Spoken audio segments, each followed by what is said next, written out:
After the absolute cancer that was Outlaws of Thunder Junction and the bizarre Duskmorn trailer that pandered to the Stranger Things audience, we have to wonder how Magic the Gathering could get any worse.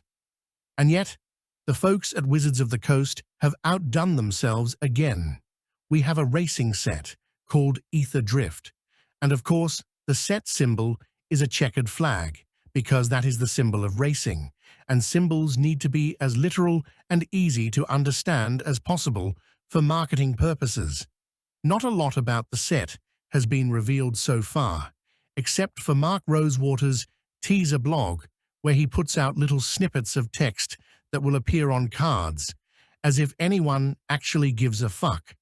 Oh wait, actually there are still hordes of sycophants who will slobber and moisten over his every word, as if he is some prophet promising rain in a barren wasteland. Speaking of barren wastelands, this new set is utterly devoid of any creativity and is the same mashup of freak shit as the previous several sets. The plot of the storyline is so contrived it's not even worth discussing. One could almost blame the rapid pace of release for the sets and their low quality in lore and mechanics. But there are only twice as many sets per year now, and the quality difference is several orders of magnitude. Of course, we all know that this is really caused by Wizards of the Coast hiring uncreative retards who use their victim complexes as a replacement for talent. But it's still not excuse. There is no excuse for this garbage. This is repulsive, and there is no excuse for defending Wizards of the Coast's absolute defecative degradation of the Magic the Gathering lore and game. Let us just be absolutely clear. If you plan to order the SpongeBob SquarePants secret lair and play those cards, you should kill yourself. It is genuinely difficult to mentally picture the kind of absolute degenerate corporate cuckolds who would still support this. Who the fuck is buying this garbage? Who the fuck is excited for Aether Drift? Who the fuck is excited for a Star Wars tier set taking place in the blind eternities? Who the fuck is excited for this low-effort genre-pandering trash? There must be somebody buying all this. Yet even when you go to your local game store and see noodle-armed, slope-jawed, lisp-ridden adult virgins discussing the pronouns of their favorite planeswalker, it is hard to imagine there being enough of them to keep the game going. Yes, Magic was always played by the nerdier, softer, dare I say, more dysgenic segments of the population. But before this soy boy takeover around 2015, it felt far different. And even the proto-steampunk of Kaladesh was a far cry from the garbage we are dealing with now. A race car set. It almost sounds cute. If only it was. It's just sad and pathetic at this point. Is anyone even excited at this point? Is anyone excited for Start Your Engines? Oh yes, another mechanic that requires a separate token that you have to track something. This is how pathetic the Magic design is now.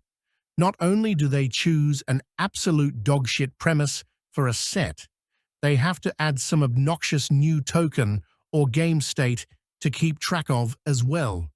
Every fucking card looks the same. There has not been a memorable piece of art in a while now that wasn't memorable only for how awful and out of place it was, like the traffic light in New Capenna. It's like the game is some kind of humiliation ritual at this point. The same thing happened with Flesh and Blood. They had to make the game have tech, and not only that, but they had to expand on it to make it cyberpunk as well as steampunk. People can try to claim the flavor doesn't matter, but if that's true, why are you even playing a fantasy card game? Why not just play a card game with numbers and mechanics and not say what they are at all meant to be linked to in this fantasy world? It's because people crave a good world and a good story, and there are people still able to deliver that. But they do not get jobs at Wizards of the Coast, because either Wizards won't compensate them, or because They want to make as much money off of this game before the entire dying beast topples into oblivion. It's just sad. Even with all this, though, people will still buy Magic products. They are slaves. They are dopamine addicted and dopamine addled. There is no hope for these people, and that is the end state of Magic the Gathering. A bunch of mindless fat mounds of flesh putting forward cash from their useless make-work jobs to pay for overpriced cardboard, wrapped in overpriced shiny mylar, and paying $39 for 5 individual cards in a SpongeBob secret lair. There are few things that make one question the marvels of capitalism. But this is one of those times where there is truly nothing to blame but the capitalist system.